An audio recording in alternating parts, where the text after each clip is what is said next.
Le 15 août, c'est connu par tous, pour les vacances. Mais dans le cas de croyants, le 15 août, c'est la fête par excellence de Marie. La fête de Marie, mais aussi notre fête. En effet, l'Assomption, c'est une fête déjà qui nous insère, encore une fois, depuis dans le salut de Dieu, dans le salut, dans le bonheur. Nous allons écouter le Père André qui va nous éclairer un petit peu sur le sens de cette fête et quelle est la relation entre nous et cette fête. Bonne écoute, à bientôt. Bon, si je comprends, Giuseppe, tu me demandes un peu d'intervenir, de présenter quelques mots à propos de la fête de l'Assomption qu'on va célébrer samedi prochain pour le 15 août, qu'on appelle Assomption dans nos régions occidentales. En Orient, on dirait plutôt la dormition de la Vierge Marie. L'un comme l'autre, ça évoque ce moment de la mort, où l'on dit que Marie est entrée dans la gloire. Immédiatement, sa mort, c'était qu'un passage de la vie terrestre à la vie glorieuse, à la suite de Jésus, grâce à l'amour de Jésus.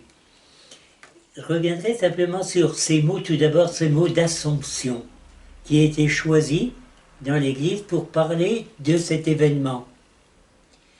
Assomption, je pense toujours dedans ce verbe qui est dedans, assumer, qu'on emploie de façon même plus, je ne sais pas triviale, mais plus ordinaire dans le temps habituel. Assumer tout ce qu'on a fait, le rassembler comme une présentation d'un quelque chose de fini, d'accompli. Assumer, c'est aussi prendre vraiment à charge tout ce qui s'est passé, comme assumer une responsabilité de quelque chose qu'on a fait. Donc on peut dire cela pour Marie, que on célèbre ce moment où toute sa vie se trouve ainsi assumée, rassemblée, pour être offerte simplement à Dieu le Père, au moment de se tourner vers lui.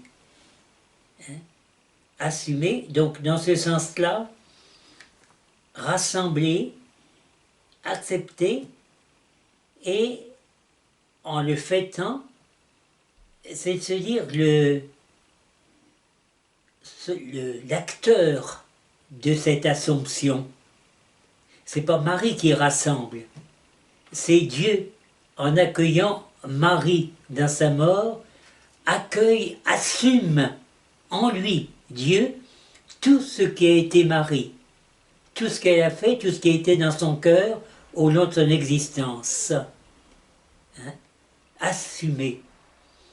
Donc l'invitation pour nous qui fêtons l'Assomption de Marie, d'avoir à cœur aussi d'assumer, de rassembler, d'unifier tout ce qu'on fait pour le présenter comme quelque chose d'accompli, de réalisé, et d'assumer aussi nos responsabilités, notre vie, ne pas nous en décharger sur les uns les autres, d'assumer notre propre tâche, notre propre responsabilité et nos faits.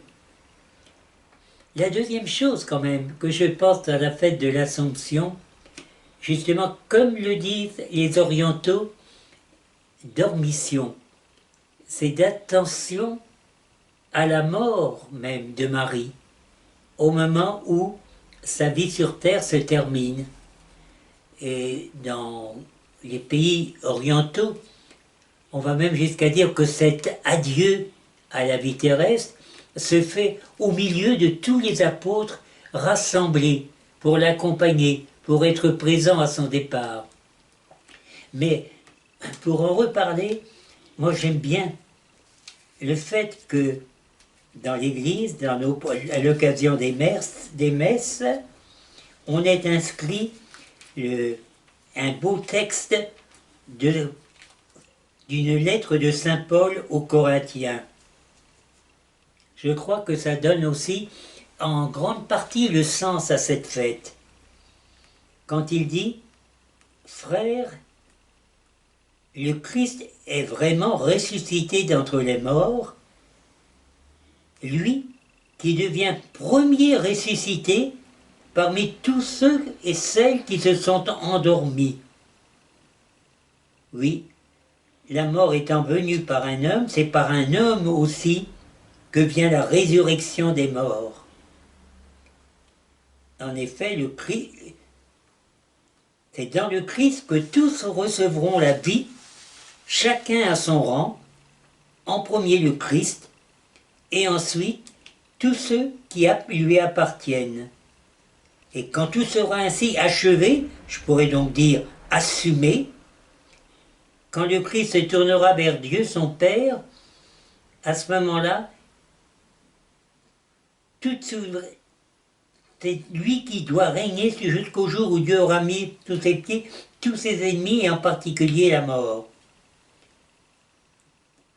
Je vais retenir là que dans ce message, quand on parle de la résurrection de Jésus, comme tout ce qui fait sa vie, on ne peut jamais l'enfermer sur la personne même de Jésus. Il est venu être là pour tous, uni à tous, présent à tous, et donc tout ce qui est de l'existence de Jésus est fait pour ressurgir, répartir, se retrouver en tous ceux et celles qu'il appelle ses frères et sœurs.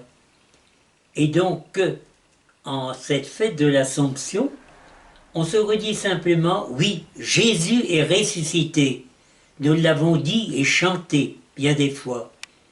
Mais s'il y a quelqu'un en qui cette force de résurrection a dû se manifester de façon très forte, c'est bien sûr la Vierge Marie, elle qui lui a été si proche depuis le début jusqu'à la fin, celle dont on fête au milieu tout au cours de l'année la naissance, l'annonciation, la visitation et toutes les autres fêtes qui marquent ainsi le développement dans la vie de Marie de cette présence de Jésus, va se trouver aussi assumée, complétée au moment de sa mort, où nous croyons que la force de résurrection qui s'est manifestée en Jésus nous est transmise les uns aux autres et en particulier à la Vierge Marie. Elle est la toute bénie, la toute aimée, peut-être la première, peut-être, oui, avant tous, jusque pour rejoindre Jésus, pour partager avec lui cette présence à Dieu, cette gloire de Dieu. Voilà quelques mots simplement. Merci Jean-Pierre.